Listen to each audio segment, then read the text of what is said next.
গতকাল বিদ্যুৎ ভবনে ঘূর্ণিঝড় রিমাল তাকে নিয়ে সাংবাদিক বৈঠক করলেন মাননীয় বিদ্যুৎ মন্ত্রী শ্রী অরূপ বিশ্বাস। ছিলেন বিদ্যুৎ সচিব শ্রী শান্তনু বসুও। সেই ছবি আপনাদের সামনে।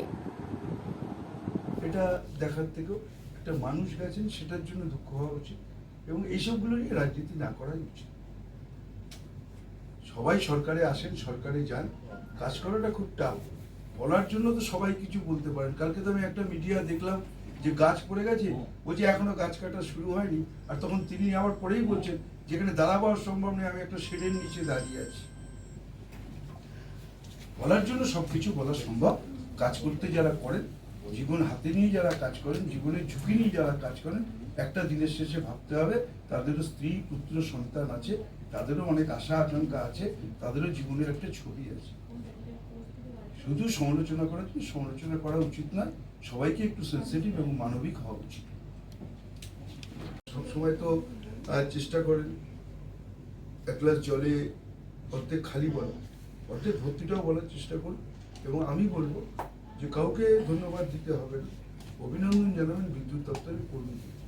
প্র্যাকটিক্যালি জীবন হাতে নিয়ে তারা কাল রাত থেকে এই ঝড় বৃষ্টির মধ্যে কাজ করেছেন বলেই আজকে এত দ্রুততার সঙ্গে এই কাজ করা সম্ভব হয়েছে।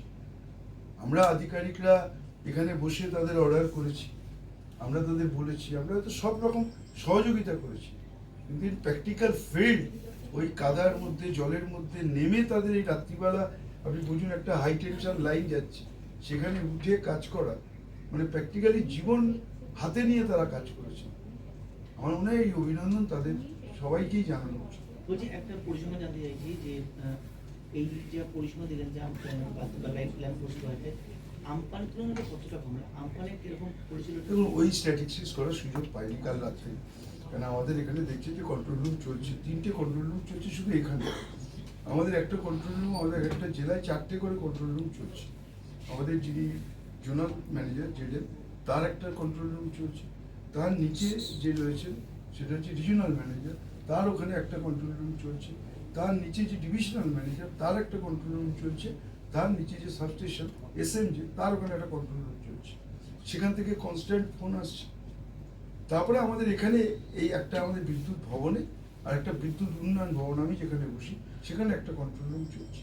তো আমাদের প্রথম এবং প্রাথমিক কাজ ছিল যত তাড়াতাড়ি, মুখ্যমন্ত্রী বলেছিলেন যত তাড়াতাড়ি সম্ভব রেস্টোর করা, সেটা আমরা করছি।